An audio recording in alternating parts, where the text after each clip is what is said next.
مسکرا کر کہتی ہوئی وہ اس کے سینے پہ سر رکھ کر لیٹ گئی۔ منہاج نے نیند میں کسمسا کر اس کے گرد اپنا حصار کر لیا۔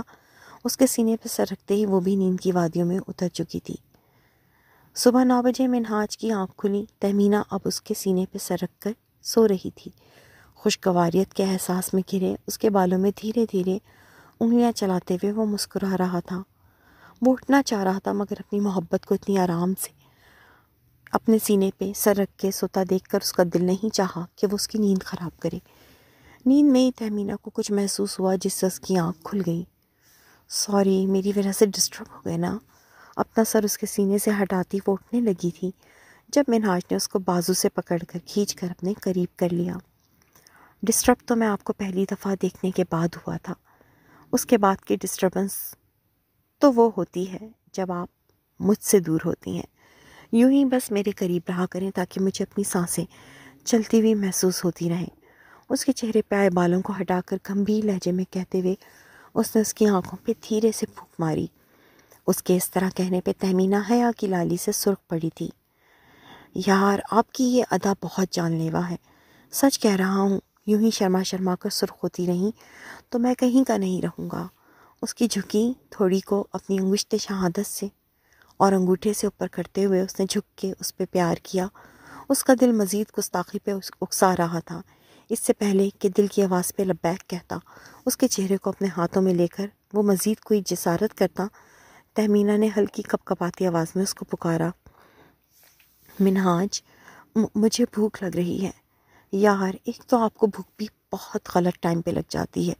گہرا سانس لے کر پیچھے کو ہوتا وہ مصنوعی خفگی سے گویا ہوا، یہ غلط نہیں، بالکل ٹھیک ٹائم ہے۔ اب آپ بھی اٹھ جائیں اور فریش ہو جائیں۔ تیزی سے بیڈ سے اٹھ کے وہ کھڑے ہو کر اپنے بالوں کو جوڑے کی شکل دیتی ہوئی ہنس دی۔ بہت تیز ہو گئی ہیں ویسے آپ، مگر کب تک بچتی رہیں گی مجھ سے؟ کوہنی کے بل لیٹے لیٹے کہہ کر وہ معنی خیزی سے مسکرایا۔ اب سارا دھیان مجھ پہ ہی دیتے رہیں گے یا کچھ اپنے کام پہ بھی دینے کا ارادہ ہے؟ دونوں بازو سینے پہ باندھ کے اس نے استفہامیہ نظروں سے اس کی جانب دیکھا۔ مجھے اپنے کام پہ بھی تو جانا ہے، لیکن میں انشاءاللہ شام تک آ جاؤں گا، آپ تیار رہیے گا، پھر ہم نے چلنا ہے۔ وہ بیڈ سے اٹھ کر چلتا ہوا الماری کے پاس آیا جہاں تہمینہ مڑ کے اس کے لیے کپڑے نکالنے لگی تھی۔ ہم کتنے دن کے لیے جائیں گے؟ استری شدہ کپڑے اس کی جانب بڑھاتے ہوئے اس نے پوچھا۔ آپ کتنے دن کے لیے جانا چاہتی ہیں؟ اس کے سوال کا جواب دینے کی بجائے اس نے الٹا سوال کیا۔ نہیں، بس ہم جلدی واپس آ جائیں گے، میں وہاں رکنا نہیں چاہتی۔ الماری کا دروازہ بند کر کے وہ اس کی جانب مڑی۔ منہاج نے ایک گہرا سانس لے کے اس کے کندھے پہ اپنا ہاتھ رکھا۔ اچھا ٹھیک ہے، ہم جلدی آ جائیں گے۔ تہمینہ نے اس کی جانب دیکھ کے اس بات میں سر ہلا دیا۔ منہاج اس کا گال تھپ تھپا کر کپڑے لے کے واش روم کی جانب چلا گیا، جبکہ تہمینہ دوسرے کمرے میں موجود واش روم سے منہ ہاتھ دھو کر کچن میں چلی گئی تاکہ منہاج کے آنے سے پہلے پہلے ناشتہ ریڈی کر لے۔ ناشتہ تیار ہو جانے کے بعد اس نے ڈائننگ ٹیبل پہ سیٹ کر دیا۔ اتنے میں منہاج بھی نہا کر آ چکا تھا۔ آپ کے لیے میں 1-2 دن میں کام والی کا انتظام کرتا ہوں، پریشان مت ہوئیے گا، ناشتہ کرتے ہوئے منہاج نے اس سے کہا۔ ارے نہیں، گھر کا کام میں خود کروں گی، اپنے گھر کو اپنے ہاتھ سے صاف کروں گی، مجھے اچھا لگے گا۔ تہمینہ نے اس کی بات کی نفی کرتے ہوئے طائرانہ نگاہ اس چھوٹے سے فلیٹ پہ ڈالی۔ لیکن اتنا سارا کام ہوگا، کیسے سب کریں گی؟ چائے کا کپ ہاتھ میں اٹھاتے ہوئے اس نے پریشان ہو کر پوچھا۔ نہیں، کوئی اتنا سارا کام نہیں ہوگا، بس تھوڑا سا ہی تو ہوگا، پھر میں فارغ ہی ہوں گی، گھر میں تو کوئی مسئلہ نہیں ہے، میں کر لوں گی۔ اس نے مسکراتے ہوئے حل پیش کیا۔ فارغ کیوں ہوں گی آپ؟ اپنی پڑھائی شروع کریں، انٹرویو پورا نہیں ہوا آپ کا، میں جلدی فارم لے آؤں گا آپ کے کالج کے لیے، بس آپ تیاری رکھیں۔ منہاج نے کپ نیچے رکھتے ہوئے اس کی بات سن کر اپنے دونوں ہاتھ سینے پہ باندھے۔ وہ ابھی میرا موڈ نہیں ہے آگے پڑھنے کا، میں پڑھائی میں لگ جاؤں گی تو آپ کو ٹائم نہیں دے پاؤں گی، معصومیت سے کہتے ہوئے وہ چائے کے کپ میں چمچہ ہلانے لگی۔ ایسا کچھ بھی نہیں ہو رہا، آپ آگے پڑھیں پلیز، منہاج نے اس کے ہاتھ کی پشت پہ اپنا ہاتھ رکھ کر کہا۔ اچھا، کچھ ٹائم تو دیں پھر، اس نے گویا التجا کی۔ چلیں ٹھیک ہے، جب آپ کا موڈ بنے بتا دیجیے گا، میں فارم لے آؤں گا۔ منہاج نے مزید اس پہ کوئی زور نہیں دیا، شاید وہ سمجھ گیا تھا جس حالات میں یہ سب ہوا ہے اس کے بعد پڑھنے کے لیے ذہن کا پرسکون ہونا لازمی ہے، اور ابھی تو اس کو اپنے پیرنٹس سے ملنا ہے، ان سے ملنے کے بعد ان کا رویہ اس کے ساتھ کیسا ہوتا ہے، کہیں حالات مزید نہ بگڑ جائیں، اس کے پیش نظر وہ چپ ہو گیا تھا۔ ویسے آپ کام کیا کرتے ہیں؟ تہمینہ نے چائے ختم کر کے کپ ٹرے میں رکھا۔ منہاج کا ایک لمحے کو دل جیسے مٹھی میں جگڑا، مگر اس نے خود پہ جلدی قابو پایا۔ میرا ایک دوست ہے، وہ اور اس کا بھائی ساتھ کام کرتے ہیں، تو میں بھی انہی کے ساتھ ہی ہوتا ہوں، اس نے مختصراً بتایا، مگر کام کی نوعیت وہ اب بھی حذف کر گیا۔ مگر کام کی نوعیت کیا ہے؟ تہمینہ نے ایک بار پھر اپنا سوال دہرایا۔ بس امپورٹ ایکسپورٹ کا کام ہے، اس نے جیسے جان چھڑانی چاہیے۔ اچھا، وہ گردن ہلا کر برتن لیے اٹھ گئی۔ منہاج نے شکر ادا کیا کہ اس نے اس سے مزید کوئی سوال نہیں پوچھا۔ چلے میں چلتا ہوں اب، اس نے وہیں سے کھڑے کھڑے ہانک لگائی۔ اوکے، دھیان سے جائیے گا، تہمینہ کچن سے باہر آ کر اس کے پاس آ گئی۔ اور آپ بھی اپنا دھیان رکھیے گا، میں شام 5 بجے تک آ جاؤں گا، پھر 7 بجے ہم نکل جائیں گے۔ منہاج نے اس کے گال کو اپنے ہاتھ سے تھپ تھپایا۔ ویسے آپ کو تھکن نہیں ہو جائے گی اس طرح؟ وہ اس کے لیے فکر مند ہوئی۔ نہیں، کچھ نہیں ہوتا جانے منہاج، آپ پریشان مت ہوں۔ اس کی فکر مندی پہ مسکراتے ہوئے اس نے تہمینہ کو خود سے لگا لیا۔ چلیں، آپ کو دیر ہو رہی ہے، آپ جائیں۔ دھیرے سے وہ اس سے الگ ہوئی۔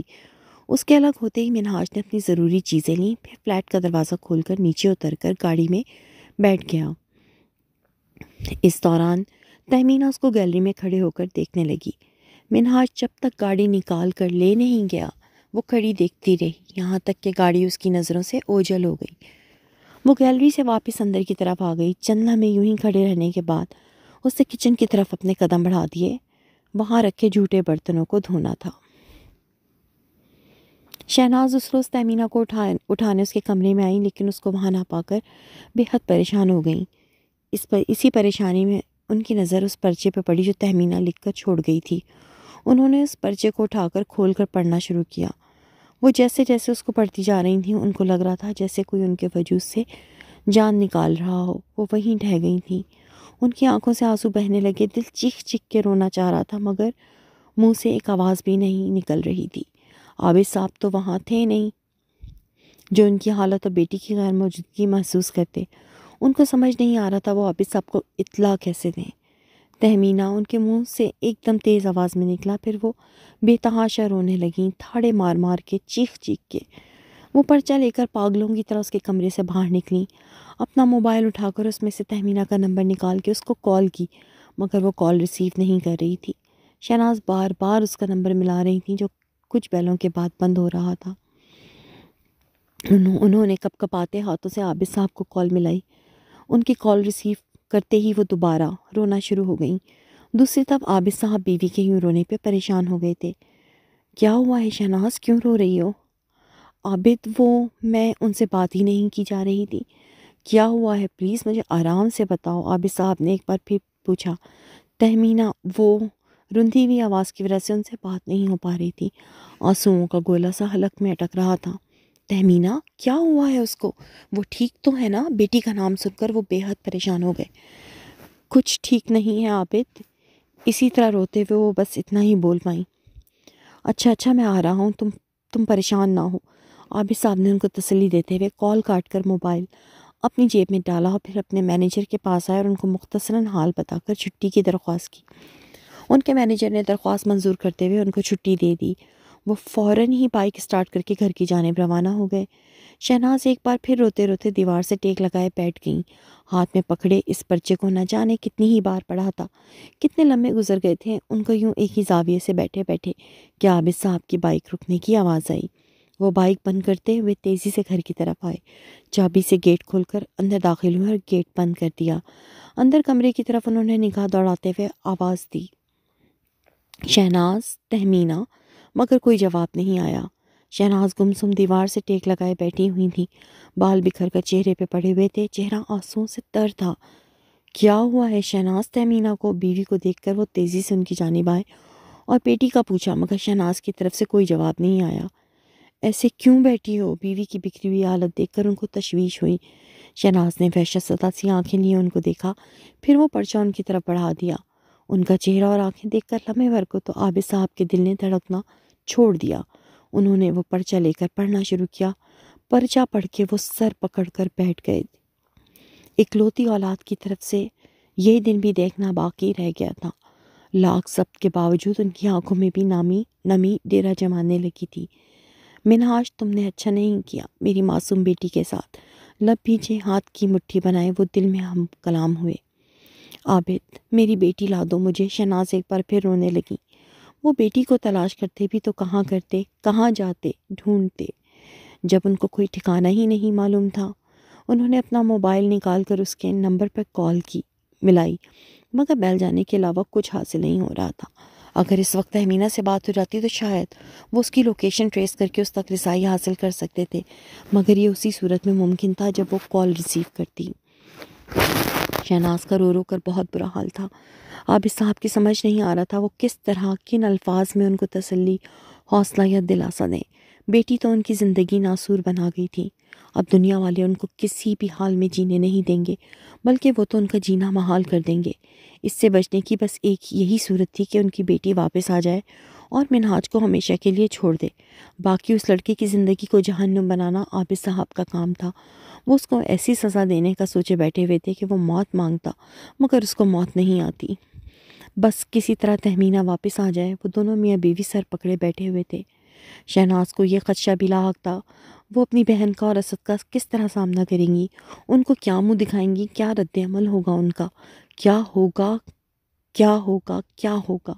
ان ساری باتوں کا خوف ان کے اوپر بھوت بن کر چمٹ گیا تھا، اور تھوڑی دیر بعد تہمینہ کے نمبر پہ اس آس سے کال ملا رہی تھیں کہ شاید اب بات ہو جائے، مگر سب بے سود تھا۔ دونوں کی راتوں کی نیندیں اڑ گئی تھیں، بھوک پیاس سب ختم ہو گیا تھا۔ ان چند دنوں میں دونوں میاں بیوی بوڑھے لگنے لگے تھے۔ عابد صاحب مارے باندھے اپنی جاب پہ جاتے تھے۔ دوسری طرف ایمان اور فروہ بھی تہمینہ کی غیر حاضری پہ حیران تھی۔ وہ لاکھ اس سے خفا تھیں، دوستی ختم کر چکی تھی، مگر پھر بھی ایک دوسرے سے ذکر ضرور کرتی تھیں۔ ایمان نے تو ایک دفعہ تہمینہ کے موبائل پہ کال بھی کی تھی، مگر اس کا نمبر بن جا رہا تھا تو اس نے چھوڑ دیا۔ تہمینہ نے اپنے موبائل پہ اتنی ساری مس کالز دیکھی تھیں، اس کو ڈر لگا، اس نے اپنا موبائل ہی بند کر دیا۔ پھر ولیمے کے بعد تو ویسے ہی منہاج کے ساتھ گھومنے چلی گئی تھی، وہیں اس کو کچھ خیال آیا تو اس نے موبائل آن کر لیا تھا۔ شہناز جو اس کو فون ملاتی رہتی تھیں، یکدم کال مل جانے اور تہمینہ کی کال ریسیو کرنے پہ ان کو کچھ لمحے تو یقین ہی نہیں آیا۔ بیٹی کی آواز سن کر وہ خود پہ ضبط نہ کر پائیں، مگر دوسری طرف اولاد کی سرد مہری اور آنے سے انکار نے ان کو توڑ دیا تھا۔ کئی بار منت کے بعد بھی وہ راضی نہیں ہوئی تھی، بلکہ دوبارہ اپنا نمبر بند کر دیا تھا۔ انہوں نے عابد صاحب کو تہمینہ سے بات ہونے کے بارے میں بتایا تھا، جس پہ وہ سن کر محض سر ہلا کر رہ گئے تھے۔ شہناز کی بہن سے ابھی تک یہ بات مخفی تھی۔ اپنے ضمیر اور نفس سے جنگ لڑتے کریم پیسوں والا بیگ اٹھائے اپنے رکشے میں آ کر بیٹھ گیا۔ موسم ٹھنڈا تھا، مگر پھر بھی اس کے ماتھے پہ پسینے کی چند بوندیں نمودار ہو گئی تھیں۔ اس نے رکشہ اسٹارٹ کر کے مسجد کی گلی سے نکال کر اس آدمی کے گھر کی طرف موڑ لیا۔ چند ثانیوں کے بعد وہ اس آدمی کے گھر کے سامنے تھا۔ اس نے رکشہ بند کیا، پھر اتر کر اس کے گھر کی بیل بجا دی۔ نفس کے آگے جیت ضمیر کی ہو گئی تھی۔ ارے بیٹا، دھیان رکھنا تھا نا پیسوں کا، اس نوجوان کی موت سے کہہ رہی تھی۔ امی مجھے کیا پتا تھا، میں تو گاڑی میں تھا، اسی لیے آرام سے رکھے ہوئے تھے، اب اچانک گاڑی خراب ہو گئی، پھر مجھے رکشہ روکنا پڑا، بس سارا سامان لے کر میں اس میں بیٹھ گیا۔ اور مجھے یاد ہے جب میں رکشے میں بیٹھا ہوں اس وقت میرے ہاتھ میں سارے بیگس تھے، مگر اترنے سے پہلے میں نے اس کو بیٹھے ہوئے ہی کرایہ دیا تھا، پھر اتر گیا تھا، بس اسی بے خبری میں پیسوں والا بیگ رکشے میں ہی رہ گیا۔ پریشانی سے اپنی ماں کو بتاتے ہوئے اس نے انگوٹھے اور انگشت شہادت سے ماتھے کو تھاما۔ رکشے سے اتر کے اس نے سارے بیگ اتار لیے تھے، مگر چھوٹے بیگ کا اس کو پتہ ہی نہیں چل سکا، وہ رکشے میں ہی رہ گیا۔ گھر جا کر جب اس نے سارے بیگ شیشے کی بنی میز پہ رکھے تو اس کو ایک بیگ کم لگا، اور جب احساس ہوا کہ وہ کمی کس بیگ کی ہے تو وہ سر تھام کے رہ گیا۔ اچھا پریشان نہ ہو، اللہ کرم کرے گا۔ اگر وہ رکشے والا ایماندار ہوا، اس کے دل میں اس بات کا احساس ہوا تو وہ ضرور پیسے واپس کرنے آ جائے گا۔ اس کی ماں خود بھی پریشان تھی، مگر اولاد کو تسلیاں دے رہی تھی۔ امی، وہ پیسے کوئی 100 یا 1000 کا نوٹ نہیں تھا جو اپنے دل میں ایمان ہونے کی بنیاد پہ رکشے والا واپس کرنے آ جائے گا۔ وہ 5-5 ہزار کی گڈیوں کی صورت میں 4 لاکھ روپے تھے، اور یہ 4 لاکھ روپے کوئی معمولی رقم نہیں ہے، خاص طور پہ کسی غریب کے لیے۔ تو ہاتھ اٹھا کر بات مکمل کر کے وہ صوفے پہ جا کر بیٹھ گیا۔ پریشان سا صوفے کی پشت سے ٹیک لگائے سوچ میں گم ہو گیا۔ یہ پیسے تو اس کے اپنے بھی نہیں تھے، کیا ہوگا، کہاں سے آئے گی اتنی بڑی رقم دوبارہ؟ وہ جتنا سوچ رہا تھا اتنا ہی اس کا دماغ الجھتا جا رہا تھا۔ بیٹا، پریشان ہونے سے تو کچھ بھی حاصل نہیں ہوگا، اللہ سے دعا کرو بس، اس کی ماں نے ایک بار پھر تلقین کی۔ اس نے پریشانی سے اپنے چہرے پہ ہاتھ پھیرے، پھر موبائل نکال کر کسی کو کال ملانے لگا، مگر دوسری طرف موبائل بند ہونے کی صورت میں کال نہ مل سکی۔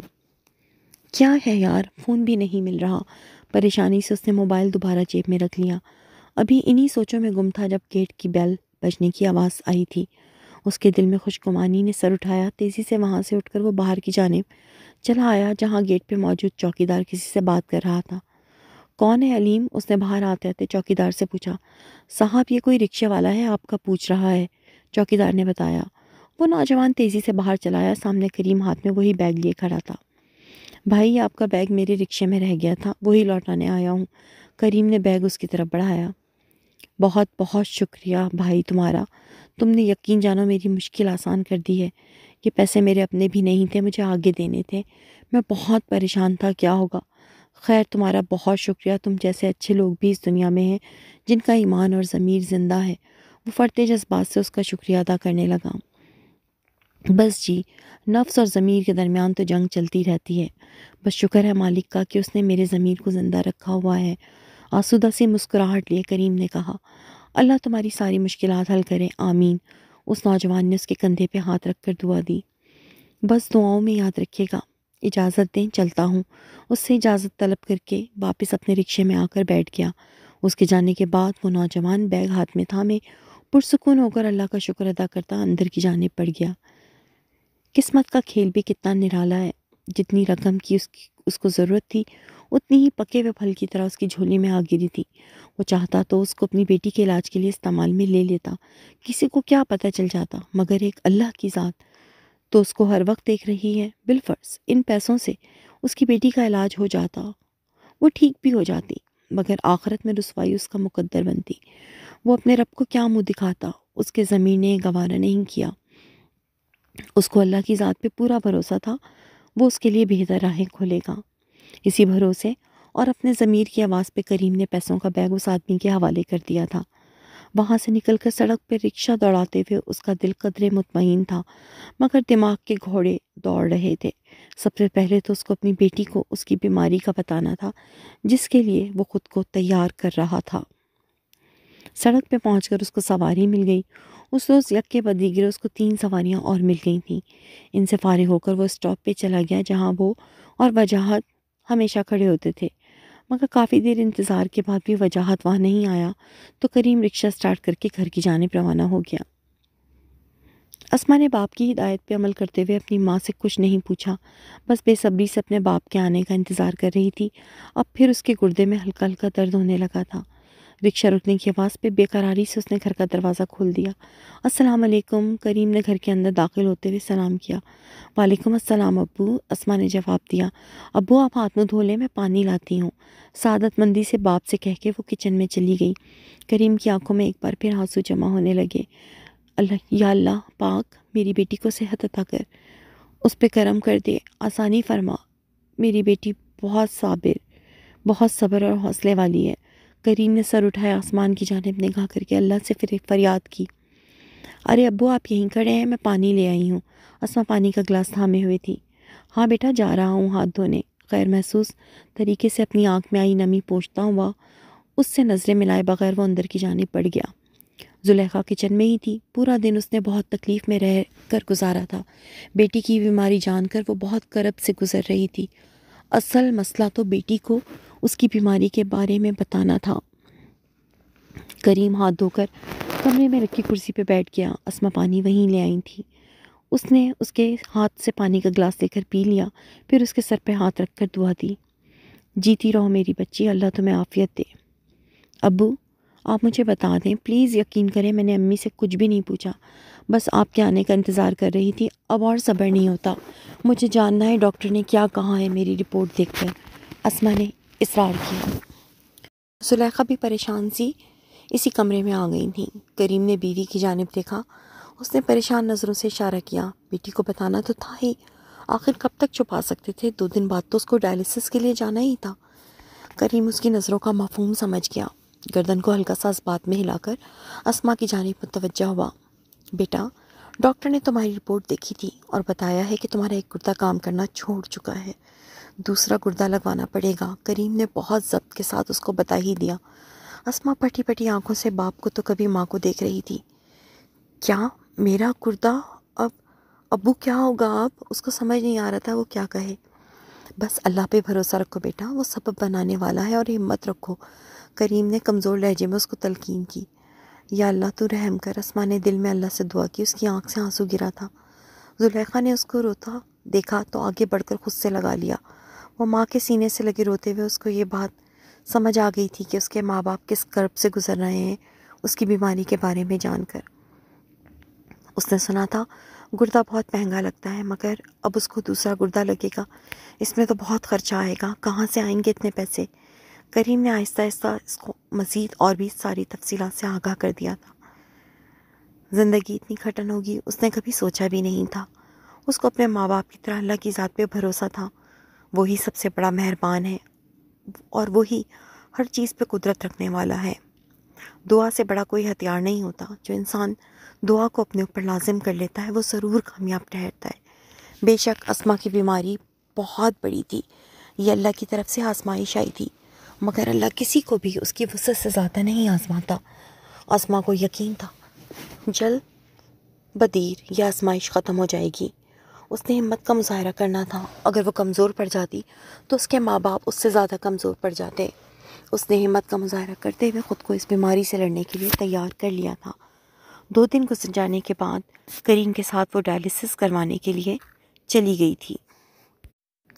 خالہ زرینہ کا زلیخا کے پاس فون آیا تھا۔ انہوں نے باتوں باتوں میں اسما کا حال پوچھا تو زلیخا ان سے بات کرتے کرتے رو پڑی، جس پہ خالہ زرینہ خالہ ایک دم پریشان ہو گئی۔ ارے کیا ہوا بیٹا، کیوں رو رہی ہو؟ سب ٹھیک ہے نا؟ نہیں خالہ کچھ ٹھیک نہیں ہے، وہ روتے ہوئے بولی۔ اللہ خیر کرے، کیا ہوا ہے؟ زرینہ خالہ نے دہل کر دل پہ ہاتھ رکھا۔ ان کے پوچھنے پہ وہ ساری بات ان کو بتاتی چلی گئی۔ وہ بھی سب سن کر بے حد پریشان ہو گئیں۔ اللہ رحم کرے میری بچی پہ، اتنی سی عمر میں اتنی بڑی تکلیف۔ خیر تم پریشان مت ہو میری بچی، اللہ پہ بھروسہ رکھو، وہ سب ٹھیک کر دے گا، اور پیسوں کی فکر مت کرنا، انشاءاللہ میں انتظام کرنے کی کوشش کروں گی، بس ہماری بچی خیر سے ٹھیک ہو جائے۔ زرینہ خالہ نے اس کو بہت نرم انداز میں تسلی دی۔ ان کی تسلی پہ اس کو کچھ ڈھارس ملی۔ کچھ اور باتوں کے بعد اس نے فون بند کر دیا۔ نسرین کو 1 مہینہ ہو چکا تھا سدرا کے گھر کام کرتے ہوئے۔ سدرا بھی اس کے کام سے مطمئن تھی۔ نسرین نے بھی اس کو شکایت کا کوئی موقع نہیں دیا تھا۔ انم اور سدرا کے گھر کے علاوہ بھی اس نے ایک گھر میں اور کام لگا لیا تھا۔ 3 گھروں سے اس کو مناسب تنخواہ مل رہی تھی۔ وہ بہت خوش تھی، اس نے اپنے بیٹے کا اسکول میں ایڈمیشن کروانا تھا۔ بس 2 مہینے بعد اسکول میں ایڈمیشن کروا دوں گی اپنے بیٹے کا، تھوڑے اور پیسے جمع ہو جائیں گے تاکہ میرے بچے کی ہر چیز آ جائے آرام سے۔ اپنے بیٹے کی جانب دیکھ کر مسکراتی ہوئی وہ سوچ رہی تھی، مگر انسان کی قسمت میں کیا لکھا ہے کسی کو کچھ نہیں معلوم ہوتا۔ وقت کب پلٹ جائے کون جانتا ہے، کسی کی زندگی میں کب کیا آزمائش آنے والی ہے اللہ کے سوا کوئی نہیں جانتا۔ نسرین بھی اپنے آنے والی آزمائش سے بے خبر اپنے بیٹے کے مستقبل کے بارے میں منصوبے بنا رہی تھی۔ حسب معمول وہ انم کے گھر سے کام کر کے سدرا کے گھر چلی گئی تھی۔ ابھی اس نے کام کرنا شروع ہی کیا تھا کہ دروازے کی بیل بجی۔ سدرا نے دروازہ کھولا تو سامنے اس کی پرانی کام والی تھی۔ تم؟ اچھا ہوا آ گئی، اپنی تنخواہ لے جاؤ۔ وہ اندر آنے لگی تھی جب اس نے اپنی کام والی کو وہیں روک دیا۔ کیا مطلب باجی؟ میں تنخواہ لینے نہیں آئی، اپنا کام کرنے آئی ہوں۔ وہ سدرا کی بات کو خاطر میں لائے بغیر اندر آنے لگی۔ نہیں اب تمہاری ضرورت نہیں ہے، تم جاؤ، میں نے دوسری کام والی رکھ لی ہے۔ سدرا نے سینے پہ ہاتھ باندھتے ہوئے اس کو بتایا۔ ایسے کیسے رکھ لی؟ آپ جانتی ہیں میرا بچہ بیمار تھا اس لیے مجھے چھٹی کرنی پڑتی ہے، اور ہاں سب جانتی ہوں۔ وہ ہاتھ اٹھا کر اس کی بات کاٹ کے بولی۔ اندر آ جاؤ، جو تمہارے پیسے بنتے ہیں وہ لو اور جاؤ۔ نہیں میں کام کیے بنا نہیں جاؤں گی۔ اندر آتے ہی وہ ضد کر کے وہیں بیٹھ گئی۔ میرے پاس فالتو پیسے نہیں ہیں بی بی جو میں تمہیں بھی دوں اور گھر کے کام بھی خود کروں۔ اس کے یوں ضدی پن پہ تو سدرا اس پہ چڑھ دوڑی تھی۔ اچھا نا ایک بار بس آپ رکھ لیں، مجھے دوبارہ اب چھٹی نہیں کروں گی، اس نے جیسے التجا کی۔ اتنی دیر میں نسرین بھی کمرے کی صفائی کر کے باہر آ گئی تھی۔ تو جناب آج کے لیے بس اتنا ہی۔ امید کرتی ہوں آپ کو یہ کہانی بڑی دلچسپ اور مزے کی لگ رہی ہوگی۔